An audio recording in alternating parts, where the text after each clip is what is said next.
the disappearance of Jessica Adams. Jessica Adams was a bright, energetic 22-year-old college student studying marketing in Dallas, Texas. On March 28, 2014, she went to a party with a group of friends. The night was filled with music, laughter, and alcohol. Around 10 p.m., she texted her friend to say she was leaving and was heading home. By 11 p.m., when her friend tried calling her to confirm she'd made it home safely, Jessica's phone went straight to voicemail. Hours passed with no word from Jessica. Her family became frantic, and by morning they contacted the police. Jessica's car was found parked a few blocks from her apartment, the engine still running. There was no sign of Jessica anywhere, and it seemed as if she had disappeared without a trace. Detectives initially considered the possibility that Jessica had simply gotten lost or met someone, but when her body was found 2 days later in a wooded area just outside of Dallas, it became clear that something far more sinister had happened. The police believed she had been killed and immediately began investigating. The crime scene was chilling. Jessica had been strangled with a piece of her own clothing. A breakthrough came when a tip from an anonymous caller led the police to William Hardy, a man who had been seen near the area the night Jessica went missing. Hardy was a known sex offender who had been living in the same neighborhood. Surveillance footage from a nearby gas station captured him following Jessica as she left the party. The footage was grainy, but detectives could see enough to make a connection. Further investigation revealed that Hardy had been stalking Jessica for months. When she began avoiding him, he became desperate. He confronted her that night, attacked her, and murdered her when she resisted his advances. He dumped her body in the woods, hoping to cover his tracks. After Hardy was arrested and charged with Jessica's murder, the case sent shockwaves through the local community, especially among college students who had frequented the same area. Emily Price, a 31-year-old elementary school teacher, lived in a quiet neighborhood in Seattle. On December 3, 2009, she finished a long day of work and went to a nearby grocery store. She had planned to cook dinner that night but never made it home. Her family grew concerned when Emily didn't answer her phone after she left the store. By 10 p.m. they called the police. Officers found her car in the parking lot of the grocery store, but there was no sign of Emily. The case baffled detectives for months, as there were no witnesses or evidence pointing to a suspect. Several months later, an anonymous tip pointed the police toward Jake Thompson, an ex-boyfriend of Emily's who had a history of domestic violence. At first, Thompson denied any involvement, but surveillance footage revealed that he had been seen near the grocery store the night Emily disappeared. When the police questioned him further, Thompson began to crack. He confessed that he had been stalking Emily for weeks, trying to rekindle their relationship after they had broken up. The night she disappeared, Emily had rejected him yet again. In a fit of rage, he confronted her in the store parking lot. When she tried to get away, he attacked her, knocking her unconscious and taking her to his apartment. He kept her there for several hours, but when she tried to escape, he panicked and killed her, hiding her body in a nearby park. But the real twist came when investigators reviewed his phone records. The final text sent from Emily's phone didn't match her usual communication style, suggesting that someone else had been using it after she was gone. The case remains open as new questions about other suspects continue to emerge. Mark Lewis was a 35-year-old mechanic who lived in St. Louis. He was known for being a friendly, hardworking man. On August 17, 2016, Mark was found dead in an alleyway just outside his apartment. His body was discovered by a neighbor around 3 a.m., and police quickly arrived at the scene. There were no signs of struggle, but Mark's body was bruised and battered, and it was clear that he had been killed. The police initially believed it was a robbery gone wrong, but there was no evidence that anything had been stolen from him. The strange thing was that there were no marks or wounds on his body that would suggest blunt force trauma. Instead, his body appeared to have been drained of all life, and there were traces of an unknown substance found in his blood. After months of investigating, the police were able to connect Mark's death to a series of strange events that had occurred in the neighborhood leading up to the murder. It was discovered that Mark had been involved in a secret relationship with his ex-girlfriend, Amanda, who had recently been married to a wealthy businessman. When Amanda's husband found out about the affair, he made threats against Mark, warning him to stay away from her. Amanda's husband, a man named Richard Hayes, was eventually arrested after investigators found a video of him leaving Mark's apartment the night he was killed. In the video, Richard was seen walking away with a suspicious substance, which he later claimed was a tranquilizer. The toxicology report revealed that Mark had been drugged before being killed, but Richard claimed that he had only meant to confront Mark and scare him into staying away from Amanda. The shocking twist came when forensic analysis revealed that Mark had been poisoned over the course of several months before his death. Amanda had been feeding him small doses of the same tranquilizer, which she had stolen from her husband's medical supplies. The motive? A complex mix of revenge, jealousy, and manipulation. Olivia Rogers, a 24-year-old freelance writer, vanished without a trace on April 22, 2017. She was last seen in her apartment in downtown Portland, Oregon, around 11:30 p.m. Olivia had been working on a new article and had planned to go to bed after finishing up. When her roommate returned home the next morning, Olivia was gone. Her phone, wallet, and keys were left behind. At first, it seemed like a simple case of a woman leaving in a hurry. But when the police started digging deeper, they discovered that Olivia had been researching something very dangerous. She had been investigating a local cult that was known for operating under the radar. Olivia had made contacts within the group, and some of the people she spoke to had a history of violent behavior. Days later, Olivia's body was found in a remote part of the city, a place she had frequently visited to get away from the chaos of her life. Her death appeared to be the result of blunt force trauma, but the cult's involvement remained unclear. In the end, the investigation revealed that Olivia's research into the cult had led her too close to the truth. She had uncovered the location of one of their hidden compounds, and she was murdered to silence her before she could expose them. The case remains unsolved, with several members of the cult still unaccounted for. Lily Harper, a 19-year-old aspiring artist, vanished on the night of July 30, 2014, after attending a local music festival in Phoenix, Arizona.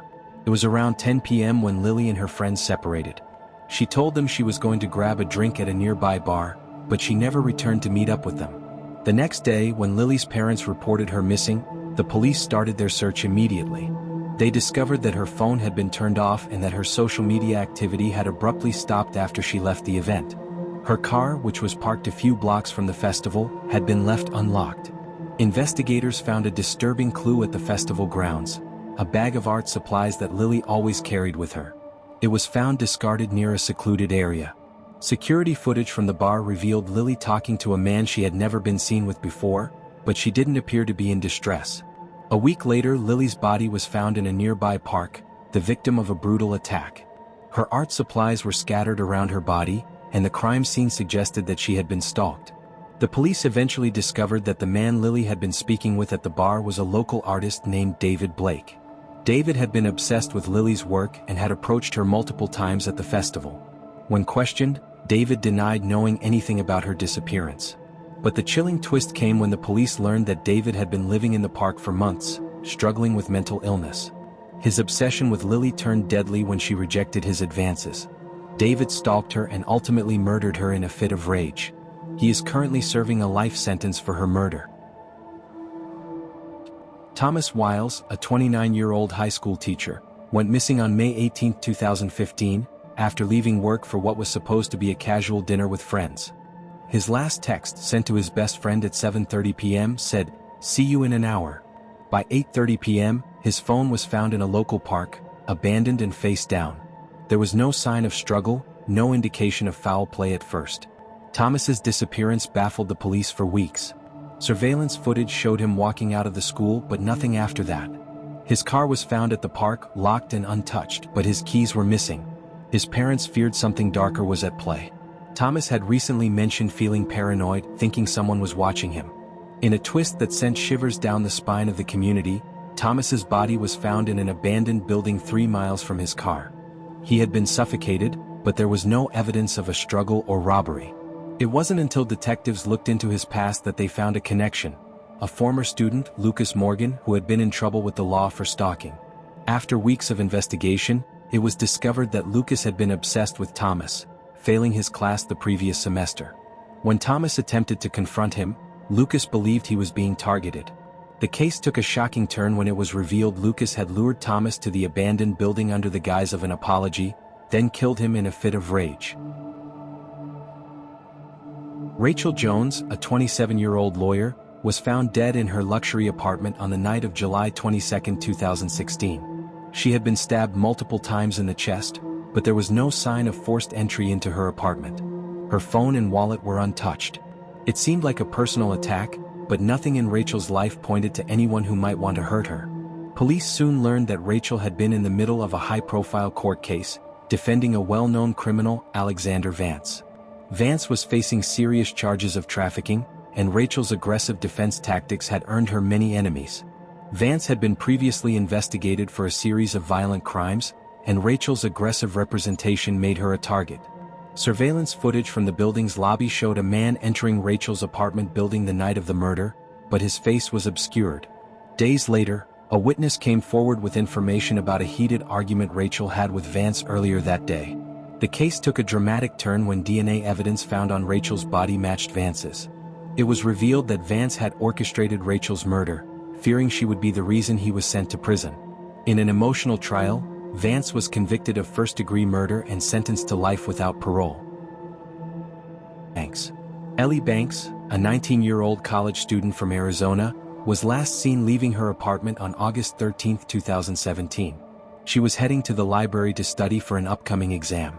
That afternoon she texted her best friend, "Heading to the library. Be back soon." But Ellie never arrived. By 4 p.m. her friend called her several times but Ellie didn't answer. The next day, Ellie's car was found parked outside the library, but she was nowhere to be found. Her phone, laptop, and wallet were missing. Police began a search of the surrounding area, and Ellie's parents launched their own investigation into her disappearance. A breakthrough came when Ellie's friends revealed that Ellie had been receiving disturbing texts from an anonymous number in the weeks leading up to her disappearance.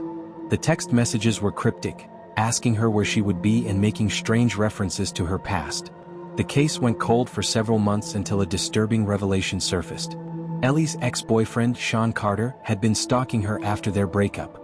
Surveillance footage revealed that Sean had been seen near the library on the day she vanished. It was later discovered that he had been hiding in the library when Ellie arrived, then abducted her.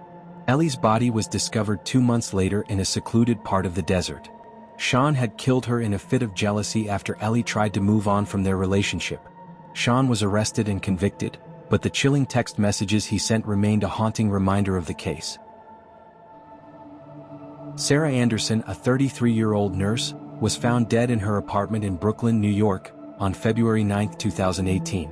She had been shot multiple times in the chest. The apartment was locked and nothing appeared to be missing. Initially, detectives thought it might be a botched robbery, but the evidence didn't add up. The police started looking into Sarah's personal life. She had recently started dating a new man, Daniel Carter, who was a fellow nurse at the same hospital. Daniel had been working a night shift on the night Sarah was murdered, but he was one of the first to arrive at her apartment after she didn't show up to work. Investigators dug deeper into Daniel's past and discovered that he had been married before, but his wife had died under mysterious circumstances. At first, it appeared to be a car accident, but as detectives examined his wife's medical records, they found that she had been slowly poisoned over several months. Daniel's previous marriage had ended in tragedy, and now Sarah had become his next victim. Daniel's motive became clearer as police found out that Sarah had recently discovered that he had been abusing prescription drugs and had been blackmailing hospital administrators. Fearing that Sarah would expose him, Daniel killed her in a panic, hoping to silence her forever. He was arrested and sentenced to life in prison. Of Rebecca Thompson. Date: June 15, 1994. Time: 11:45 p.m. Rebecca Thompson, a 19-year-old university student, was last seen leaving her part-time job at a local restaurant in Boise, Idaho, on June 15, 1994. She had been walking home when she vanished without a trace. 4 years, Rebecca's case went cold as there were no witnesses, no evidence, and no sign of foul play. Rebecca's family held on to the hope that she might be found alive, but as the years went by, the case became a haunting memory. It wasn't until 20 years later, in 2014, that new evidence emerged. A cold case detective, Jane Sanders, reviewed Rebecca's case and found something peculiar. Rebecca had been carrying a small handwritten journal in which she described a strange man who had been following her for weeks. The investigation led Detective Sanders to a man named Edward Cole, who had been living in the area at the time of Rebecca's disappearance. He had been a loner, living in a rundown apartment near the restaurant where Rebecca worked. When police questioned him, he claimed to have had no involvement in her disappearance.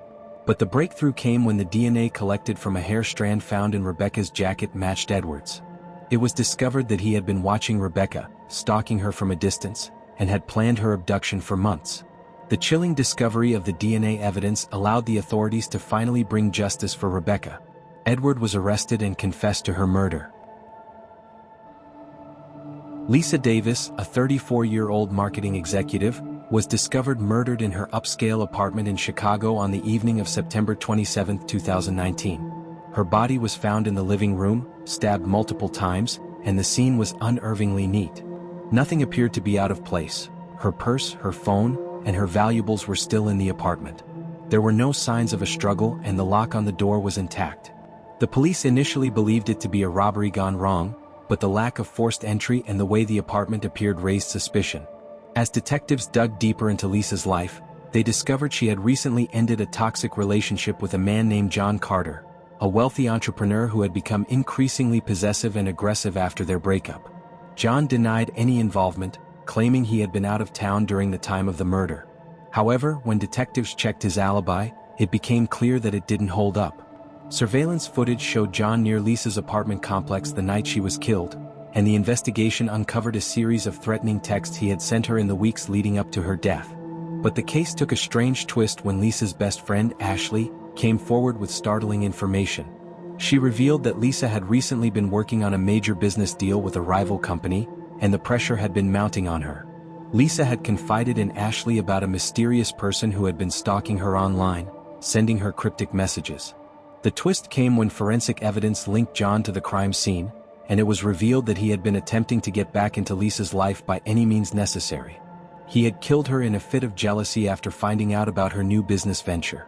John was arrested and charged with first-degree murder, but his motives remained clouded by the deep-rooted obsession he had developed for Lisa. Walker. On the night of March 10, 2007, 25-year-old Jennifer Walker left her apartment in downtown Seattle, Washington, to meet friends at a nearby bar. She sent a text to her best friend at 10:15 p.m. saying she was on her way but was never heard from again. Her phone was found discarded near an abandoned building the following morning. There was no trace of her. Initially, the police believed she had simply wandered off or gotten into a dangerous situation. However, the months that followed showed no evidence of a voluntary disappearance. Jennifer's parents were desperate for answers, launching a nationwide search, but nothing turned up.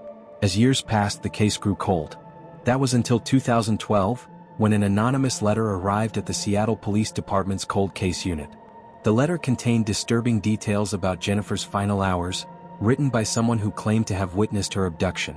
The letter led investigators to a man named Derek Mason, a convicted felon who had recently been released from prison. Derek had been living in the area at the time of Jennifer's disappearance and had a history of violent behavior. After weeks of digging, it was revealed that Derek had been stalking Jennifer before her disappearance. Witnesses came forward, stating they had seen Derek following Jennifer around the city for weeks. After his arrest, Derek confessed to abducting Jennifer in a fit of rage when she rejected his advances. He had kept her captive in an abandoned warehouse before ultimately killing her. Her remains were found a year later in a shallow grave. Derek was sentenced to life in prison, and Jennifer's family finally found peace, though the years of uncertainty had taken their toll. David Reynolds, a 28-year-old paramedic, was found brutally murdered in his car on January 17, 2020, after working an overnight shift. His body was discovered in a remote parking lot in rural Georgia. He had been shot in the head at point-blank range, but there was no sign of a robbery. His belongings were untouched and his car keys were still in his pocket. David's family and friends were left in disbelief. He had no known enemies and was considered a well-liked and respected member of the community. The case grew even more mysterious when it was revealed that David had received a series of cryptic phone calls in the weeks leading up to his death. The calls, made from an untraceable number, left David feeling paranoid but unsure of who might have been behind them. Investigators eventually discovered that David had been involved in a heated dispute with a former colleague at the ambulance service. A man named Rick Phillips had been fired after a confrontation with David about unethical behavior on the job. Rick was furious about the firing and had been seeking revenge. Surveillance footage from the parking lot on the night of David's murder revealed Rick's car near the scene. The footage also showed him approaching David's car moments before the shooting occurred. After being arrested, Rick confessed to the murder, stating that he had planned to kill David after months of simmering resentment over the job loss. Rick was charged with first-degree murder and sentenced to life in prison, but the chilling realization that a close colleague could harbor such intense hatred shook the community to its core. Claire Mason. Claire Mason, a 22-year-old college student from San Francisco, was last seen leaving her campus library on the evening of October 3, 2012. She had been studying for an upcoming exam, and she texted her roommate at 10:50 p.m. saying she would be home soon. But she never returned. 4 days, Claire's family and friends searched for her, posting flyers and alerting the police. Her disappearance baffled investigators because there were no signs of foul play. Claire's phone was found in the middle of a park, its screen cracked, but there was no evidence of an attack or struggle. It was as if she had simply vanished into thin air. As months passed with no new leads, the case grew cold. But in late 2013, a breakthrough came when an old acquaintance of Claire's, a man named Martin Harris, was linked to her disappearance. Martin had been a former classmate, and although they had not been close, Claire had confided in him about some strange occurrences in her life. She had received mysterious gifts from an anonymous sender, strange trinkets that seemed to hint at someone watching her. Investigators found out that Martin had been obsessed with Claire for months, sending her anonymous messages and gifts in an attempt to get her attention. Claire had reported the gifts to the police, but they were unable to make a connection until after her disappearance. Surveillance footage revealed Martin had been stalking Claire in the days leading up to her abduction. Martin was arrested and confessed to abducting Claire, keeping her in a hidden room beneath his house for weeks. He claimed that Claire had rejected his advances, and he wanted to teach her a lesson. Claire's body was found in the room, her cause of death ruled as strangulation. Brian Holloway, a 31-year-old mechanic from Detroit, went missing on February 22, 2015. He had planned to meet a friend at a bar, but he never arrived. The next day, his truck was found parked by the side of the road, and his phone was found on the passenger seat. There were no signs of struggle or forceful entry, and his disappearance left his family frantic. For months, the police investigated Brian's background but couldn't find a clear motive for his disappearance. He had no known enemies, and his friends described him as easygoing and non-confrontational. It wasn't until a year later, in 2016, that new evidence surfaced when a tip-off led investigators to a local scrapyard. At the scrapyard, they found Brian's body hidden beneath a pile of scrap metal. The cause of death was blunt force trauma. Investigators were stunned because Brian had never been involved in any violent situations. The breakthrough came when Brian's ex-girlfriend, Marissa, was interviewed. She revealed that Brian had recently gotten involved in a business deal with a local gang, a deal that had gone wrong. Brian had been trying to buy a car from the gang, but he was unknowingly scammed. The gang had taken matters into their own hands when Brian refused to pay for a faulty car. Through painstaking investigation, it was revealed that a member of the gang, Travis Ellis, had killed Brian in an attempt to cover up the scam. Travis was arrested, and the entire operation was dismantled. Brian's family finally got justice, but the shadows of the events would haunt them forever. Emily Turner, a 26-year-old software developer from Los Angeles, went missing on April 4, 2011, after sending a quick text to her colleague saying she was headed to her car. That was the last anyone heard from her. Emily had been a rising star at her tech firm, but her sudden disappearance left everyone shocked.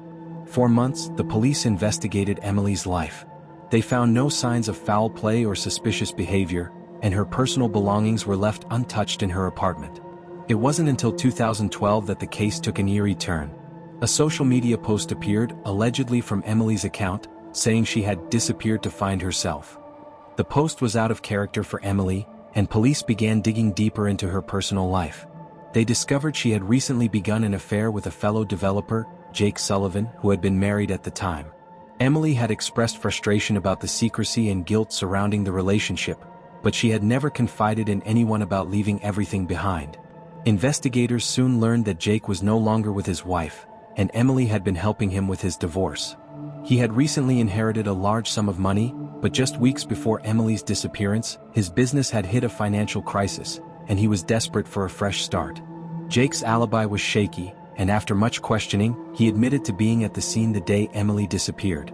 In a fit of rage, Jake had confronted Emily when she threatened to expose their relationship to his ex-wife.